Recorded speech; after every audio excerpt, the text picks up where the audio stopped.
Jenny, an employee of a UK-based company, introduces new technology at a conference.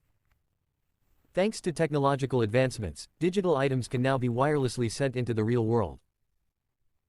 Shikar, a game designer who works for the company and has produced nothing but a string of failures, is given a last attempt to create a video game that must succeed. In order to impress his doubtful son Pratik, and upon the request of his wife Sonia, he employs his son's ideas that the enemy should be more powerful than the hero. Jenny creates the game's programming, and Shikar's co-worker Akashi creates the actions of the game's characters. She uses Shikar's face as a model for that of the game's protagonist, while the antagonist is faceless. Each player owns a heart, a special device that gives the characters their powers. The game has been titled Ra.One, and it consists of 3 stages.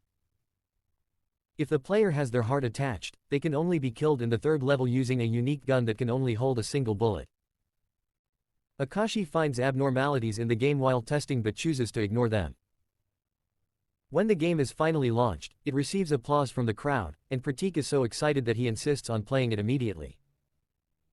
He logs in under the username Lucifer, and advances to the 2nd level, but is interrupted by Akashi.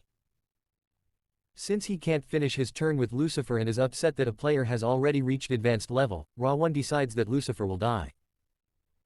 Ra.One enters the actual world using the technology that was displayed at the start of the movie. This process causes the computer system to malfunction. Akashi informs Shikar of the problem. He partially understands what is going on and dashes home, terrified for his son's life.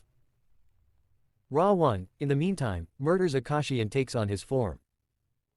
He then sets out to find Lucifer and encounters Shikar along the way. In an attempt to save his son, Shikar claims that he is Lucifer. However, Ra.One scans Shikar's ID and kills him for lying. Following Shikar's burial, Sonia informs Pratik that they will be going back to India. Later, Pratik discovers that Ra.One has come to life as he looked at the digital patterns that were left at the site of his father's death.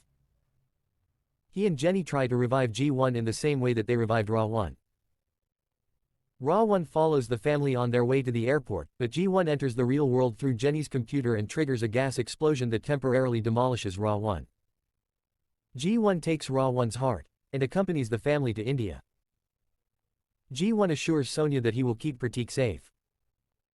Following this, Ra.One comes back to life, takes the form of a billboard model, and searches for Pratik and G1. Ra.One hypnotizes Sonia at Pratik's birthday party, takes on her form, and abducts Pratik. Ra.One then instructs G1 to give him his heart back and sends the real Sonia in a Mumbai train. Just before the train crashes into the terminus, G1 steps in to save Sonia.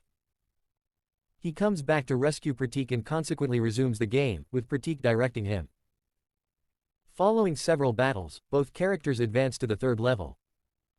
With little power left, G1 and Pratik mislead Ra.One into shooting G1 without his heart attached. Since only 1 bullet was available, Ra.One is left helpless. Furious, he creates 10 copies of himself. When Pratik is unable to distinguish the real Ra.One, the two realize that only one of the 10 Ra.Ones has a shadow, the original one. G1 shoots and kills him, then absorbs Ra.One's leftovers before vanishing altogether.